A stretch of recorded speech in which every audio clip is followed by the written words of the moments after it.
मरता मरता दान देऊ दे, शेवटचा श्वास सोडताना मरेपर्यंत दान दिलं पाहिजे आणि मेल्यावर तर दिवस पाहिजे. दान देणं म्हणजे काय? आसक्तीतून मुक्त होणं. जी चिपकाव आहे, जो लगाव आहे, ही आसक्ती जी आहे, ही माणसाला, ही जी तृष्णा आहे, ही माणसाला भाव निर्माण करते. आणि तुम्ही कितीही कमवा, लाखानं नाही, अरबोनं नाही, करबोनं नाही, कितीही कमवा, ते तुमच्या सोबत जात नाही. जसे बुद्धपाल भंतेजी निघून गेले, माझे मरण पावली, त्या दिवशी मी बुद्धगयेला होतो, बुद्धगयेच्या ट्रिपवर होतो. तर मरण पावली तर मी नव्हतो त्यावेळेस. मराच्या वेळेस 20-25 भंतेजी होते. तिथला खांदा माझ्या आईला भिक्खू संघानं दिला, भिक्खू लोकांना. जरी एक पोरगा नव्हता, मी आईला एकुलता एक आहो, मी जरी नव्हतो तरी तिचे अनेक मुलं होते तिला खांदा देण्यासाठी. 20 ते 25 भंतेजी. यातले काही असतील तर भंतेंना मी याचना करतो की भंतेजी माझ्या आईच्या वेळेस दान दिलं की नाही आमच्या घरी लोकांना? हात तर वर करा, थोडंसं माहीत पडू दे. बरं, काही लोक होते असे की जे अस्थिरक्षा गोळा करायच्या वेळेस मी 4थ्या दिवशी पोचलो, तर 3ऱ्या दिवशी आमच्या घरी अस्थिरक्षा गोळा झाल्या नाही की बाबा येऊ द्या मरायच्या वेळेस पोराले. तर ज्यावेळेस ट्रिपमध्ये होतो, त्या सारनाथमध्ये होतो, काही ठिकाणं पायाचे बाकी होते, तर त्या लोकांना माहिती झालं की आता गाडी पलटवा, तुमची आई भंतेजी मरण पावली. मी म्हटलं नाही हो, माझी आई मरण पावली आणि मग मी जर गेलो ते काही जिवंत होणार नाही आहे बा, आहे की नाही? आणि जिवंत होणार नाही आहे मी गेल्यावर. आणि आपण तुमच्या म्हणण्याप्रमाणे ही गाडी वळवली, गेलोय अकोल्याला, तर लोक हेच म्हणतील त्या भंतेजीची आई मरण पावली ना, तर त्याच्यामुळे आमचे काही ठिकाणं पाहायचे राहिले, तर लोक दोष देतील. तर म्हटलं आईचं मरण नेऊ नंतर, पहिले तुमचं पाहणं पवित्र ठिकाण आहेत ते आपण पाहायला गेले पाहिजे. तर ते सगळं पाहून येता येता 3रा दिवस नाही, मला 4था दिवस निघाला. आणि जेव्हा अस्थिरक्षा गोळा करायच्या वेळेस, जेव्हा अस्थिरक्षा गोळा झाल्या त्यावेळेस भंतेजी दान दिलं की नाही दिलं? जमा करायच्या वेळेस बरं, काही 50 रुपये 100 रुपये नाही दिले बरं. मग त्याच्यानंतर जेव्हा नदीवरती अस्थिरक्षा टाकल्या तेव्हा दान दिलं की नाही दिलं? कोण कोण हजर होतं? मग त्यानंतर घरी आणलं, घरी आणल्यानंतर तिच्या निमित्त परित्राण पूजा पाठ केला, त्यावेळेस दान दिलं की नाही दिलं? दान देणं हे पुण्य आहे की पाप आहे? मग करत राहा ना, मरता मरताही करा ना, त्याच्यात काय वाईट आहे? केलं पाहिजे ना, काय वाईट काय आहे त्याच्यात? जो व्यक्ती दान या गोष्टीला पहिले प्रमुखता देते, आणि कोणासाठी? भगवंतांना सांगितलं, भिक्खू लोकांना नाही. भिक्खू लोकांना भगवंतांना सांगितलं धम्म रुजवला, जसं सांगितलं तसं लोकांना सांगत गेले. काय सांगितलं? पुय्यं खेतं लोक साथी. एकटा वैयक्तिक गोष्टी नाही. धरला पैसा सारीपुत्त भंतेजी घरी घेऊन गेला, बिलकुल नाही आहे. माझं जे घर आहे, मी ज्या दिवशी घर सोडलं तेही आजही तसंच आहे, त्याच्यावर दुसरा मजला चढला नाही. वैयक्तिकरित्या दान करणे योग्य नाही आहे. संघाला दान करणे ही गोष्ट कोणा सांगितली?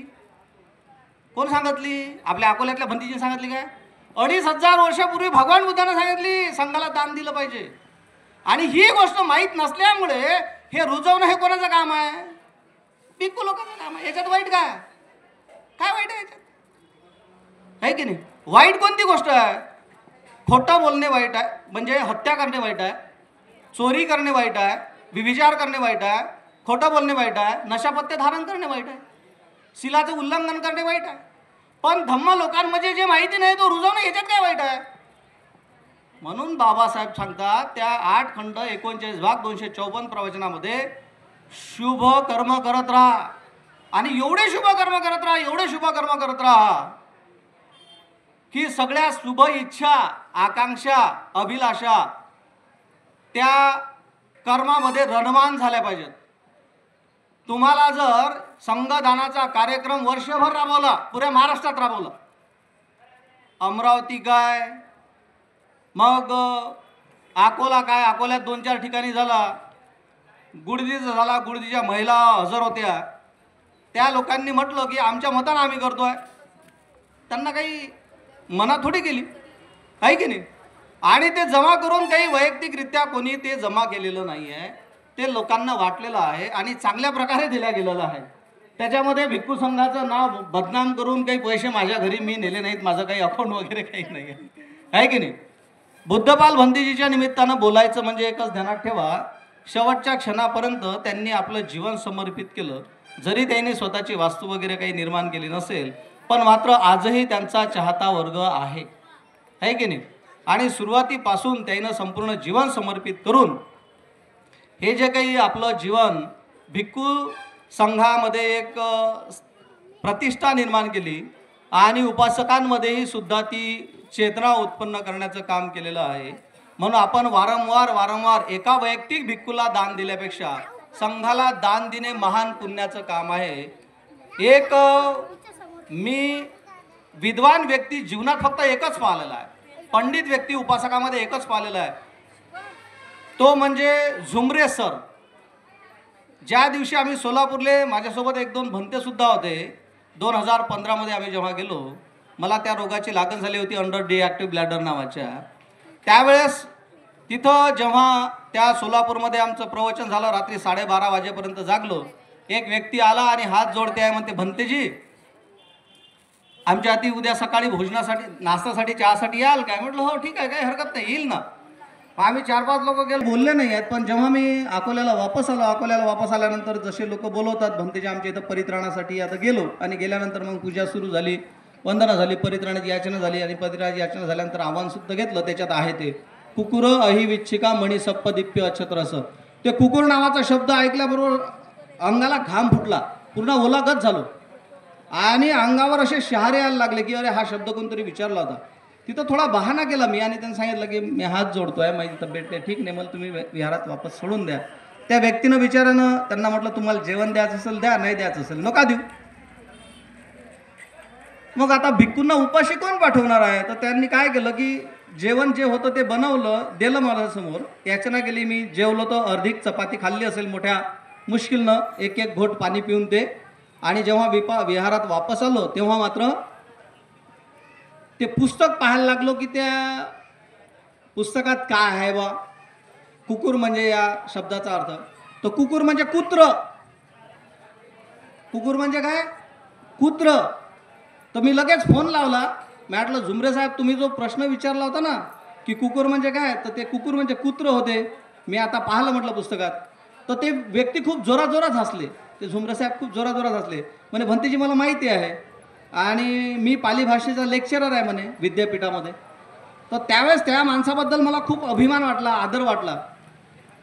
त्यानं त्याच्या घरी असं म्हणायला पाहिजे होतं ना की भंतीजी झाला का तू, रात्री तर 12:30 वाजेपर्यंत 2 मोठ्या मिठ्ठू सारख्या गोष्टी केल्या तुम्ही आणि कुत्र्याला काय म्हणतात हे तुला माहीत नाही, काय भंती झाला तू, म्हणायला पाहिजे होतं.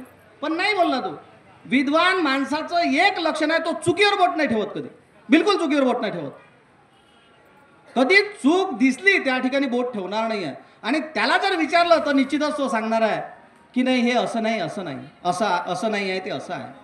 आणि तेव्हापासून ते पाली भाषाचं वाचायला लागलो आणि महामंगल गाथेमध्ये आलेला आहे, सकत्वा संगरतनं ओसधं उत्तमं वरं आहुनियो पाहुनियो संग तेजेन सोत्तीनं नसंतु पदवा सभ्य रोग उपशमितो. ते एका रोगाची गोष्ट नाही केली, सभ्य रोगा, परिपूर्ण रोगाला नाश करण्याचं बल संघामध्ये आहे.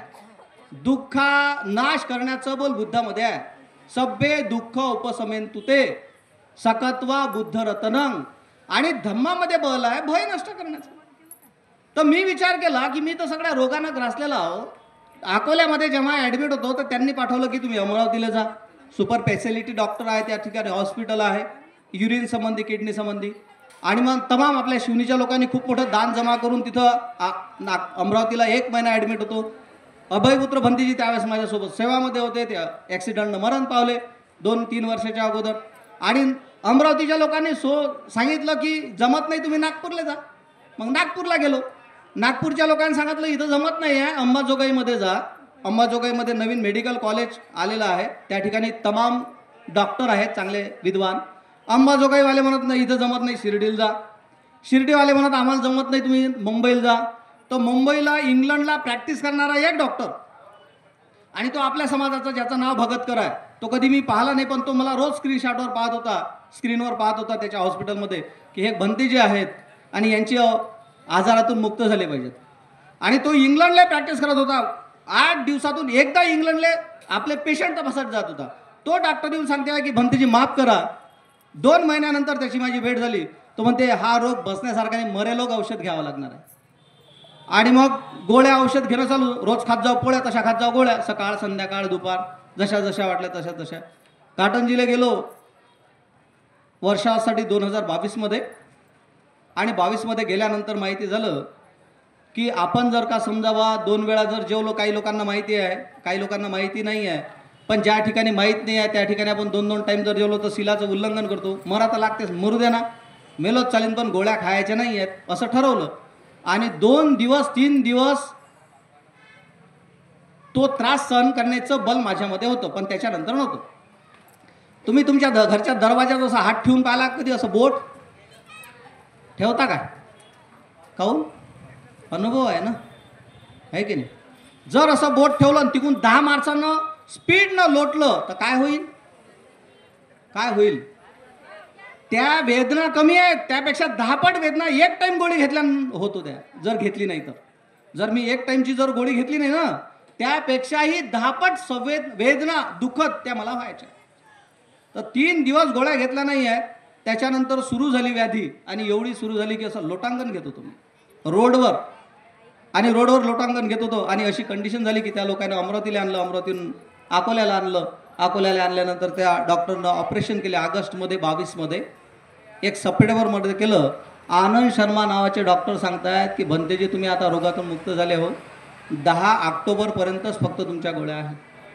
म्हटलं डॉक्टर साहेब मजाक करत नसतात, गंमत करत नसतात संन्याशी लोकांची. म्हणत गंमत नाही करत, मी खरं बोलतो आहे. 10 ऑक्टोबरपर्यंत गोळ्या झाल्या. 11 ऑक्टोबर निघाली, गोळी घेतली नाही, गोळ्या घ्यायचं कामच नाही, संपल्या होत्या, काही परिणाम नाही झाला. 12 ऑक्टोबर निघालं. 12 ऑक्टोबरला एकही गोळी घेतली नाही आहे, कारण गोळ्या संपल्या होत्या, काहीच शरीरावर परिणाम झाला. 13 ऑक्टोबर परिपूर्ण निघून गेला. आणि विचार केलं, त्या डॉक्टरला जाऊन विचारलं की हे असं कसं होऊ शकते? तर ते सांगतात आम्हाला माहीत नाही आहे, पण तुम्ही रोगातून मुक्त झालो एवढं सांगू शकतो. तर मी निश्चितच ते लक्षात ठेवलं आहे. माझ्याजवळ आलेला दानाचा सगळा पैसा भिक्खू संघासाठी दानासाठी वापरत होतो मी. जेवढे जेवढे काही भिक्खू आले त्या लोकांना मी दान देत होतो. याचे लय अनेक लोक या ठिकाणी पुरावा आहेत, बरं आहात की नाही आहेत? हे लोक आहेत, आले तेव्हा 100 रुपये 200 रुपये 500 रुपये असल्या सगळ्या वस्तू माझ्या विहारातल्या सुद्धा लागेल ते घ्या. एक तर भंतीचे आले होते, मला पाहिजे, मला हे कपाटाची चाबी घ्या, तुम्हाला काय वाटते ते घ्या. काय वाटते? त्याचा परिणाम असा झाला, मी रोगातून मुक्त झालो. बुद्धाचे वचन हे माणसाच्या पर्यंत जाऊन पोचले पाहिजेत, यासाठी वर्षभर संघदानाचा कार्यक्रम केला आहे. याच्यामध्ये काय खोट आहे? याच्यामध्ये काय वाईट आहे? म्हणून मरायच्या अगोदर, माझी आई मरण ज्या दिवशी पावली त्याच्या 11 दिवस अगोदर 1 तारखेला आम्ही निघालो. पैसे आले होते तिचे पगाराचे, आणि घरच्या लोकांना सांगितलेलं आहे की मला भंतेंना दान द्यायचं आहे. भंतेंना दान द्यायचं आहे तर ते सांगतात का सारीपुत्त भंतीजीला दान द्यायचं? नाही, भंते लोकांना दान द्यायचं आहे. मग कोणत्या भिक्खू लोकांना दान द्यायचं आहे? तर संघाला दान द्यायचं आहे. तिच्या सगळ्या पगाराचे पैसे वाटले. बरेचसे भिक्खू हजर होते, हात वर करा भंतीजी एकदा फक्त. आता सगळ्या भिक्खूंना तिच्या आलेल्या दानाचे पैसे वाटले, आणि 10 दिवसानंतर ती मरण पावली. अरे मरता मरताही दान देणं योग्य आहे. आणि म्हणून भंतेजीच्या नावानं वर्षभर दान देत राहा, कारण तुम्ही मरणार आहात. हे जसे मेले तसे आपणही मरणार आहात. सर्वांचं मंगल हो, सर्वांना सुख शांती प्राप्त हो, सर्व दुःख सर्व रोग सर्व भयातून आपण मुक्त अवस्थेपर्यंत पोहोचा. आसक्ती ही भव बनवते आहे, आसक्ती ही भव बनवते आहे. तुमचं खूप मंगल हो, खूप कल्याण.